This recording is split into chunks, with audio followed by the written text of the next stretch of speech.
wa serikali. GCLA ni maabara ya rufaa ya serikali. GCLA tunalinda afya ya jamii na mazingira. GCLA Asante Rais Samia, kazi iendelee. GCLA Mamlaka ya maabara ya mkemia mkuu wa serikali ni taasisi ya kisayansi ya serikali yenye majukumu ya kufanya uchunguzi wa kimaabara wa vielelezo. Mtazamaji, karibu tena katika kipindi cha Ijue Mamlaka ya Maabara ya Mkemia Mkuu wa Serikali.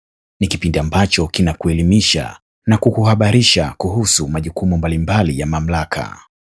Na hii leo tunakuletea elimu kuhusu sumu. Mamlaka ya Maabara ya Mkemia Mkuu wa Serikali kupitia Kituo cha Taifa cha Kudhibiti Matukio ya Sumu nchini kimewafikia wananchi wa Maili Moja, Kibaha mkoani Pwani na kueneza elimu kuhusu sumu. Kwa kuanzia, Kituo cha Taifa cha Kudhibiti Matukio ya Sumu kimeanzishwa kwa sheria ya Mamlaka ya Maabara ya Mkemia Mkuu wa Serikali namba 8 ya mwaka 2016, lengo likiwa ni kupunguza idadi ya vifo vitokanavyo na matukio ya sumu na kupunguza idadi ya wanaoumwa kutokana na matukio ya sumu. Hivyo basi, baada ya kupata elimu, wananchi wanaelezea kile walichojifunza kuhusiana na masuala ya sumu. Mimi kilichonivutia, nimeangalia vitu ambavyo tuko navyo kwenye mazingira yetu. Nilikuwa naona ni vitu vya kawaida. Uelewa huo kwamba vitu ni vina sumu nilikuwa sijui. Kwa mfano kama maua, nilipoona tu kwenye mabango yenu yakanivutia kupita hapa nipate ABC kwa nini haya mambo ni. Na sasa ndio vitu ambavyo tunacheza navyo kwenye mabustani. Watoto ukienda kule kwenye bustani za kutengeneza maua ndio yako lukufu. Kwa hiyo ni everywhere tunakutana na hivyo vitu, hatujui kwamba ni sumu. Yale maua nimeangalia, alafu kingine nikaangalia uyoga. Uyoga pia nasema sio kwamba kilo uyoga unakuwa ni salama. Uyoga mwingi ni sumu, lakini product nyingi za uyoga ni sumu, lakini product chache za uyoga ndio salama. Sasa labda ule wa kulima na nini ndio salama. Sasa nikabidi niingie niweze kufahamu kwa nini hivi vitu ni sumu. Alafu kingine nikaangalia pia wadudu watambao kama nyoka, spider au buibui na aina nyingine ya wadudu ambao nimeangalia pale. Sasa nikasema hii ni interest kwa sababu hivi vitu ndio tunakutana navyo. Hapa nimejifunza mambo mengi. Nimejifunza kuhusu viuatilifu, sumu tunazotumia majumbani, mashambani, kwenye harakati zetu za kila siku.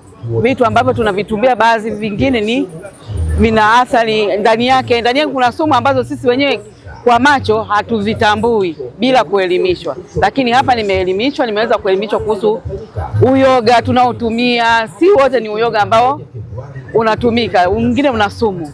Bado kuna vitu kama mbolea tunazotumia mashambani, mboga tunazokula kila siku, zingine zimepigwa dawa ndani ya muda mfupi na hapo tumeweza kuuziwa na ndani yake tunapata sumu. Bado kuna wadudu mbalimbali ambao wanazunguka kwenye mazingira yetu tunayoishi, wanaweza kukung'ata vile vile, pia ni sumu. Nimefurahi sana kufika katika banda hili kupata elimu ya Mamlaka ya Maabara ya Mkemia Mkuu. Nimefarijika sana kwa sababu kuna vitu ambavyo nilikuwa sivifahamu na sasa hivi navifahamu, na kuna maua ambayo nyumbani nimeyapanda, kumbe maua yale ukiyakata utomvu wake ni sumu. Sasa leo nimepata elimu kabisa ya kutosha kwamba hata maua nikiwa ninayatengeneza nyumbani nivae gloves ili kuepusha kuambukizwa sumu na kuleta madhara mengine. Na vile vile pia hata watoto wetu ambao wanachezea kwenye maua, bahati mbaya mtoto anaweza akachuma ua akaweka mdomoni, kumbe ameingiza sumu bila kujua. Kwa hiyo elimu hiyo nitaisambaza kwa wenzangu, na mimi vile vile pia nitaendelea kuwaelimisha wengine ambao hawajui madhara ya maua yenye sumu. Na vile vile katika banda hili ukifika unaona kuna baadhi ya vitu vingi sana ambavyo vinaleta hali ya kupewa elimu na kufahamu kabisa kwamba ni mazingira ya nyumbani tu tunavyo. Mfano kama sisi mara nyingi sana unaweza kuona mkate umeingiwa fungus, ukasema ukaupangusa ule mkate, ukasema Mwafrika imuui, mzungu hii inamuua. Kumbe ile ni tatizo fungus kwenye mkate. Nashukuru sana kwa elimu ambayo nimeipata. nimeelewa kwamba sumu nyingine tunazitumia yenyewe kwa kutokwenda kwa madaktari, kama unaumwa labda kichwa au mguu au nini, au unajisikia homa, lakini unaenda kuchukua dawa tu unakunywa, lakini hujua kwamba kinachoumiza ni dawa ni malaria au ni UTI au ni kitu gani. Ile nayo ni sehemu ya kutengeneza sumu mwilini. Na kingine nilichojifunza ni kwamba mboga tunazokula mara nyingi za bustanini hizi unazipiga dawa, lakini kabla hajaja kiwa ni ile muda wa kutumia kama ni siku 3 au siku 4 haujaisha, tayari wameshima mambo ya tatu wamekuletea, unaenda nyumbani. Sasa usipozusha tena vizuri, nazo inaongeza matatizo ndani ya afya zetu. Nimepata kujifunza kwanza vitu ambavyo vinasababisha sumu katika mwili wa mwanadamu. Kwa mfano, matumizi ya madawa bila ya vipimo, yani mtu kuamua kutumia dawa bila ya kumwona daktari au kujitibu mwenyewe. Vile vile kuna vitu vingine ambavyo vinasababisha sumu, mfano kama vyakula kama mahindi labda yaliyooza, mahindi yameweka bila kukauka yakaoza, inasababisha sumu. Vile vile kuna wanyama, kuna wadudu ambao wakugonga kama nyoka, nge na kadhalika, hawa wanaweza kusababishia sumu. Na kadhalika kuna maua fulani yanapatikana katika mazingira yanaweza vile vile yakamwathiri mwanadamu, ni sumu ndani yake. Alafu vile vile katika watu wa viwandani, kuna watu wengine wanatumia mercury, yani kwa ajili ya kuchujia madini. Sasa ile wanatumia mingono bila ya vifaa, basi ile ni hatari sana, na mtu anaweza akapata kazi kwa haraka sana na akapata madhara makubwa. Hapa nimejifunza tahadhari inachukuliwa maanani zaidi kuliko ile loko habari. Tahadhari mpaka matokeo yatoke, ndio najua kumbe hiki kitu ni kibaya, lakini huku napewa tahadhari mapema kabla. Nimepata elimu kuhusu aina za sumu ambazo tunazipata kwenye dawa, mimea, wadudu, ambao wadudu wengi wanapatikana pia majumbani. Lakini pia nimejifunza namna ya kujikinga na sumu hizo, na pia nimepewa jinsi ya kujitibu au kupata huduma ya kwanza baada ya kupata madhara aidha ya kuumwa na nyoka. Mtaalamu ameniambia kwamba nisifunge kamba wala nisitumie dawa ambazo sijashauriwa na daktari. Ni vizuri niking'atwa na hao wadudu au nikatumia mmea au kanigusa mmea ambao wenye sumu, basi nifike kwenye kituo cha afya, wao ndo watanishauri na kunipa matibabu ambayo ni sahihi. Nimefaidika na wadudu, tulionyesha wadudu wanaoleta madhara sana mwilini kwa binadamu. Wadudu wengi tulikuwa tunaona inge, tumeona kobra, nimefaidika sana wale. Sababu wadudu hao wengi binadamu tunadhalilika sana, tukiumwa unazidi kukanda mguu, unachukua maji ya moto unakanda na kufunga kitambaa eti sumu isitembee. Kwani huyo kufaidika sana hapa alivyonielekeza daktari. Vitu vimenigusa vingi vimenigusa, kwa sababu ambao vyote vinavyosababisha na afya ya binadamu. Kwanza, kitendo cha kujenga viwanda karibu na makazi ya watu. Alafu pili, hizi sumu zinazopita kwenye magari, mara nyingi watu wanapita nazo, alafu hatujui ni sumu gani hizi. Alafu kingine, masuala ya kilimo cha mahindi na hizi mboga hizi. Watu wengine wanapiga dawa leo, alafu baada ya siku 7 haifiki, wanapiga leo dawa, baada ya siku 2 wanaanza kuvuna. Kwa hiyo wengi tunaathirika katika matumizi ya mboga hizi. Mimi elimu iliyonifurahisha ni ya kupima sumu mwilini. Hiyo ni elimu nimeipenda sana. Maana wengi tunakula vyakula ambavyo hatujui, madawa tunatumia kwa wingi, hatujui. Kwa hiyo tunapenda sana hiyo elimu, ila tunatamani huyu mkemia mkuu awe hapa karibu, maana tunaona huko aliko mbali. Elimu inayonihusu matumizi ya vitu mbalimbali tukizani kwamba ni salama, vingine ni sumu. Kwa mfano utumiaji wa dawa kupita zisizo ambazo hazijathibitishwa na daktari au kuzidisha. Pia mimea kama mboga hivi tunavyokula, matunda mbalimbali ambayo yanaweza ikawa yamepigiwa dawa muda mfupi alafu kabla siku za kuyatumia haijafika tukanunua tukala. Kwa hiyo imefanya niwe mwangalifu kwamba nikipata kitu kama hicho lazima nioshe tena sana. Kwa sababu hiyo kuanzia sasa nikinunua fungu la mchicha, fungu la mboga gani najua zimetoka kwenye bustani, zimemwagiwa dawa, lazima nioshe sana ili kuangalia kuondoa sumu. Nimepata elimu ya kujua kwamba kuna aina ya maua fulani katika mji watu wanapanda, kumbe inatengeneza sumu. Ukigusa inakuwa inaleta aina fulani ya miwasho na majimaji yale ya maua yanakuwa akiingia kwenye macho yanaharibika. Maji yanaharibu macho. Na pia tumeona kwamba uyoga aina ya rangi ile ina rangi nyekundu, ni tunasema uyoga wa sumu, jamii ya nyoka. Na uyoga ambao mwingine ni uyoga huo uliokuwa wa duara, unatoa poda kwa ndani, ule ni sumu, na aina mbalimbali zingine za sumu zilizochambuliwa na wataalamu. Kwa hiyo nimegundua hivyo, nimejifunza, nimeelewa, na baadhi ya nyoka ambao wana sumu kali sana tumewajua. Kwa hiyo tumeelimika sana kupita kwa kemia mkuu hapa. Tunashukuru sana. Mimi kwa kweli nimejifunza mambo mengi. Kwa mfano kama hizi sumu, mimi kwa sababu ni mfugaji, mara nyingi nimepata mafunzo kama vile nitajikinga. Kwa mfano ninapoogesha wanyama lazima niwe mwangalifu, kama vile nyoka. Mimi mwenyewe kwa mfano kama huyu cobra huyu, kuna ng'ombe wangu aliumwa na nyoka. Kwa hiyo nimejifunza mambo mengi kutokana na kwanza nimejifunza kwamba japokuwa najua tunatakiwa mazingira yetu yawe safi, tufyeke majani, yani tulime, usafi kwa ujumla, ila kuzuia nyoka katika maeneo yetu tunayoishi. Tumefanya vitu vizuri sana kusogezea Kibaha huku elimu, kwa sababu huku Kibaha huku kuna mapori mengi na matukio ya nyoka ni mengi sana. Tumefanya vizuri kusogezea watu na kupata elimu, na elimu niliyokuwa nimeipata ni nzuri. Kumbe kuna elimu nyingi, kuna elimu ya uyoga, hata ule uyoga tunaoota watu na kwenda kuchuma nao, kumbe kuna uyoga aina nyingi, nilikuwa sijui.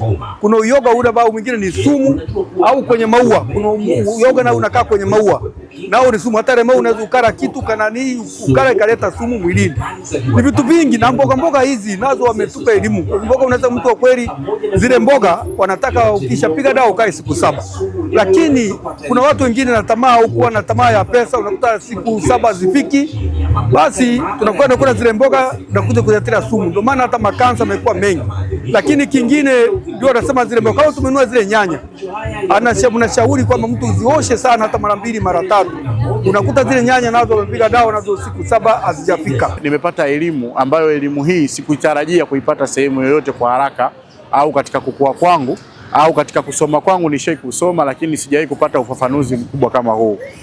Leo nimefika hapa, afisa amenielewesha kuhusiana na madhara ya sumu, ya kemikali za sumu, kama kupata saratani, kupata masuala mambo ya kemia kulingana na sumu, kwenye mambo ya maua, kwenye mambo ya mafuta, kwenye mambo ya dawa hizi tunazozitumia. Kumbe dawa hizi tunazozitumia pia ukitumia tofauti na kiwango unachotakiwa kutumia pia ni sumu.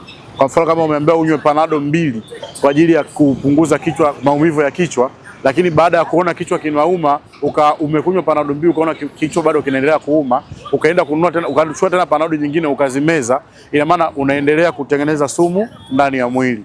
Lakini pia mimi ni mfuasi au ni mhanga sana wa kupenda vitu vizuri kama garden nyumbani. Kuna baadhi ya maua pia nimejaribu kuyaona hapa, maua mengine kumbe ukiyatumia vibaya kwa kuyashikashika, na kama hujanawa vizuri mikono yako ukitumia pia ni sumu, unapata moja ya sumu. Elimu moja nimejifunza kwa mimea, yani hizi sumu zinazopigwa kwenye mboga, kwenye mahindi. Kwa hiyo tunatakiwa tujikinge zaidi, na elimu nyingine nimepata kwa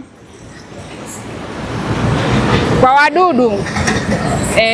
Unashangaa sisi wengi unakuta mwingine anang'atwa labda na nge, anang'atwa na tandu, anachukulia jukumu la kujitibu mwenyewe. Mwisho wa siku unajisababishia sumu mwilini, unajisababishia kansa. Nilichojifunza, nimejifunza vitu vingi. Kwanza sababu kwanza kuna mdudu yule buibui yule, bana yule alimng'ata mwanangu. Kwa hiyo mimi nilikuwa najua ana sumu, nilikwenda pharmacy, kuna jiwe niliuziwa, niliambiwa linatoa sumu, lakini nimelitumia na baadaye ile jiwe likadondoka, nikaamini kwamba sumu imetoka. Lakini baada ya kuja kupata maelezo hapa, nimekuja kugundua kwamba hakuna chochote, hakina uhalisia, yani hakuna uhalisia wenye kutoa sumu. Kwa hiyo nilichoambiwa kwamba labda tu hakuweka sumu kwa sababu kuna wadudu wengine hawana sumu. Kwa hiyo nilichokuja kugundua kwamba si kila mdudu ana sumu, afu hayo mawe hayana maana yoyote, ila tunachojiuliza kwa nini yanauzwa mpaka kwenye maduka ya madawa. Nimejifunza kuna mimea ambayo ni hatari kwenye maisha. Nimejifunza pia sumu za nyoka. Nimejifunza dawa usipotunza vizuri zinaweza zikasababisha madhara hasa kwa watoto au kwa jamii unayoishi nayo. Elimu nimeielewa kwamba kuna sumu za aina mbalimbali, hasa zile sumu za vyakula. Kuna sumu zinazotokana na uhifadhi mbaya wa mazao ya chakula, na mtu anapokula chakula hicho anapata ile sumu inaingia mwilini. Kwa hiyo nimeielewa vizuri namna ya kuhifadhi hiyo vyakula ili visipate sumu inayodhuru binadamu. Na sumu nyingine mbalimbali katika vyakula tunavyokula, kwamba unaweza kula vyakula fulani vikakuletea sumu mwilini mwako. Mtaalamu anayehusika na mambo ya sumu alinielimisha vizuri kwa kunionyesha picha mbalimbali zinazotokana na maambukizi ya sumu kuhusiana na sisi binadamu. Kwanza nimejifunza kwamba kutokana na elimu aliyonipa maua nayo kumbe yana sumu mwilini, na haya maua mama zetu wengi ujasiriamali ni maua. Nimejifunza kwamba kwa kuyaona na nilivyoonyeshwa maua yalivyo mengi yana sumu, kumbe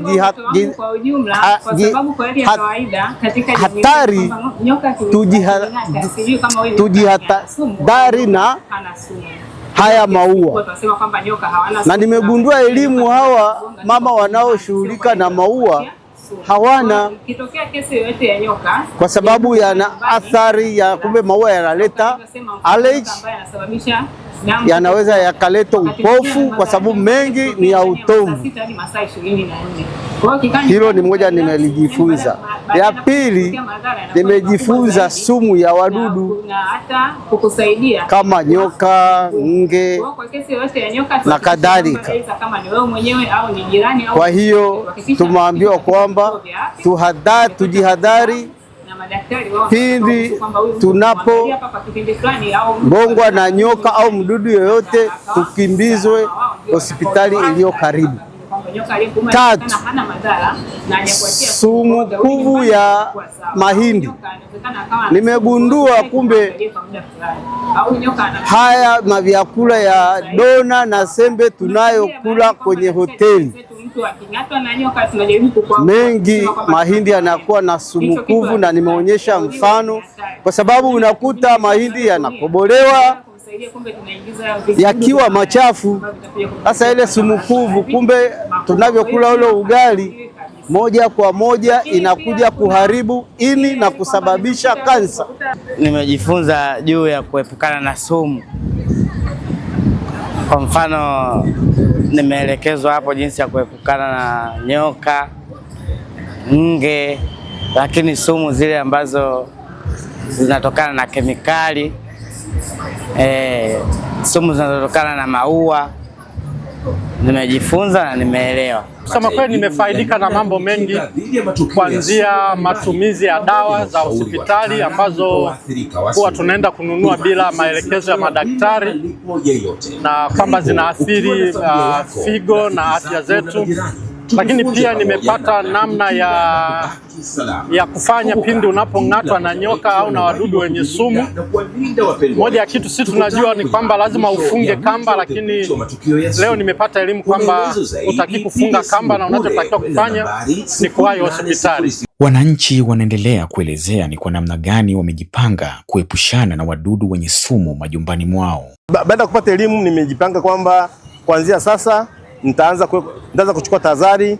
Kama ninakuwa na paka nyumbani nitachukua tahadhari, kama ninakuwa na mbwa nyumbani nitachukua tahadhari ipasavyo, na vile vile pia nitajaribu kusafisha mazingira, kuondoa wadudu ambao wanaotambaa kama nyoka na wengine ambao wanaweza kuwa ni hatari kwa familia yangu.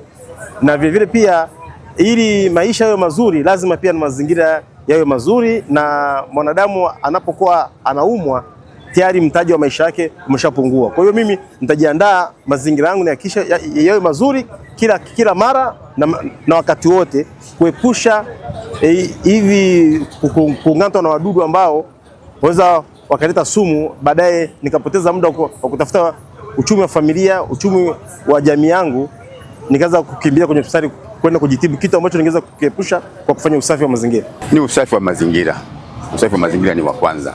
Vitu vingine vyote vinafaa, lakini usafi wa mazingira ni muhimu zaidi kufanya mazingira nyoka asitembee katika eneo lako, kwa sababu pakiwa pasafi nyoka hawezi kukaa na mahali pa kujificha. Mimi nitaelimisha kwanza, naanza na familia yangu kwanza, katika mazingira yetu yawe salama, tusitumie madawa ovyo ovyo bila kuona madaktari.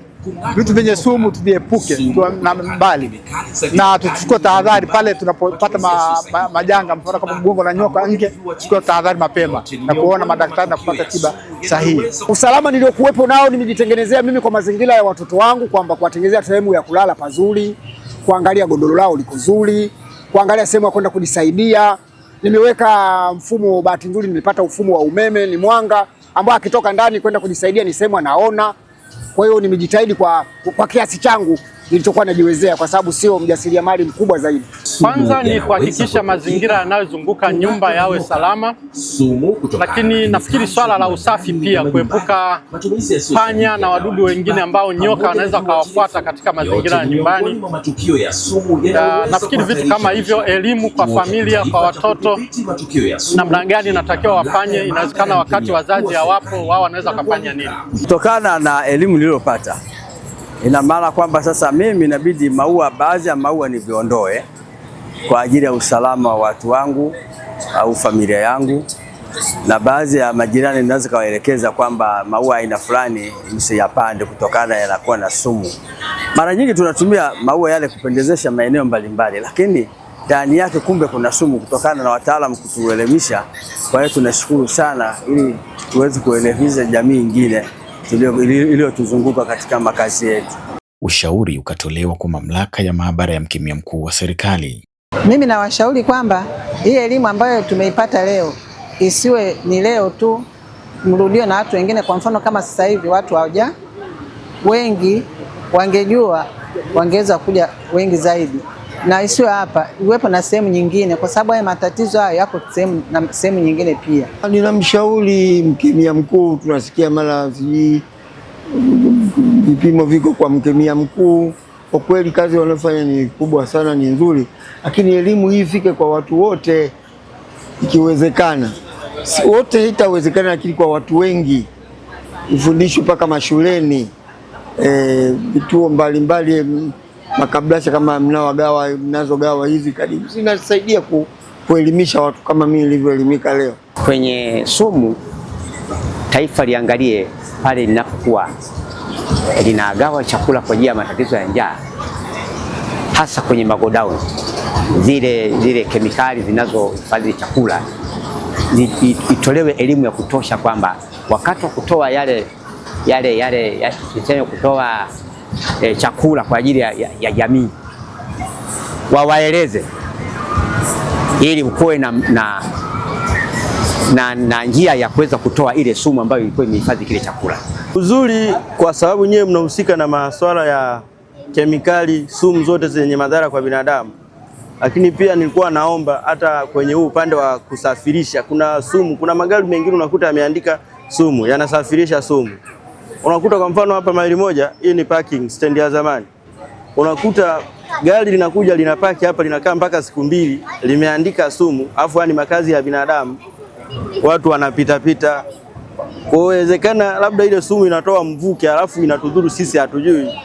Kwa hiyo kitu ambacho nimepaswa kwamba serikali jitahidi kuangalia kwamba kama ni gari ambayo inasafirisha sumu, na maana ikiondoka iende moja kwa moja mpaka walikokusudia, ila isikae karibu na makazi ya watu. Somo la hapa kwa mkemia mkuu wa serikali kutuletea huduma hii mimi nimeielewa vizuri, lakini ninachoshauri mimi hizi huduma ziwe endelevu, zipitie mashuleni, mahospitali, sehemu ambazo watu wengi wanapatikana, kwa sababu kuna wengine miti ya asili hawaijui.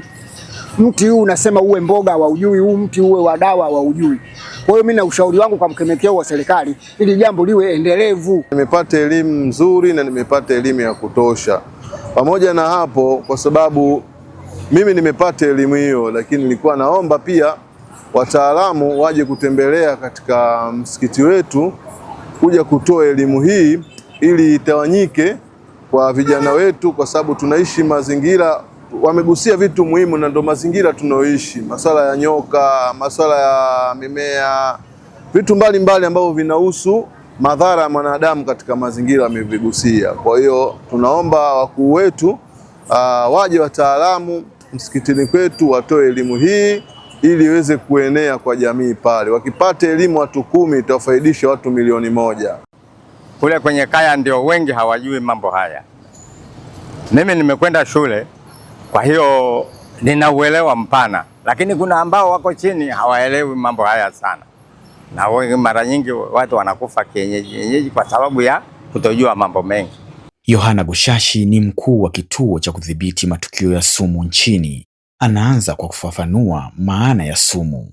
Sumu ni kitu chochote kile ambacho kinaweza kuleta madhara kwa mwili au hata kusababisha kifo, na vitu hivyo vinaweza vikawa ni anuwai, ikawa katika mfumo wa kikemikali au kibiolojia.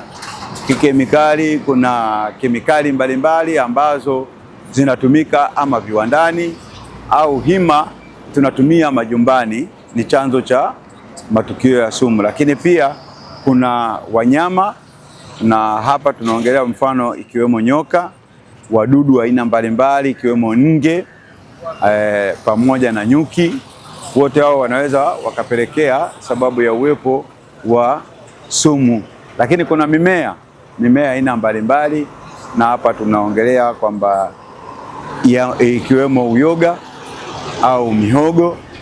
Yote hiyo ni mimea ambayo inaweza ikasababisha tukio ya sumu. Mtazamaji, tumefika tamati ya kipindi chetu cha leo. Endelea kufuatilia vipindi vyetu ili uweze kupata elimu na kuifahamu vyema Mamlaka ya Maabara ya Mkemia Mkuu wa Serikali. Kwa niaba ya kitengo cha mawasiliano na uhusiano kwa umma, Mamlaka ya Maabara ya Mkemia Mkuu wa Serikali, mimi ni Okelo Thomas. Kwa heri kwa sasa. Makao makuu yamejengwa Dodoma. Huduma imesogea zaidi kwa wananchi kupitia ofisi za kanda GCLA. Usajili wa wadau wa kemikali na maeneo wanayofanyia biashara umefanyika kwa weledi.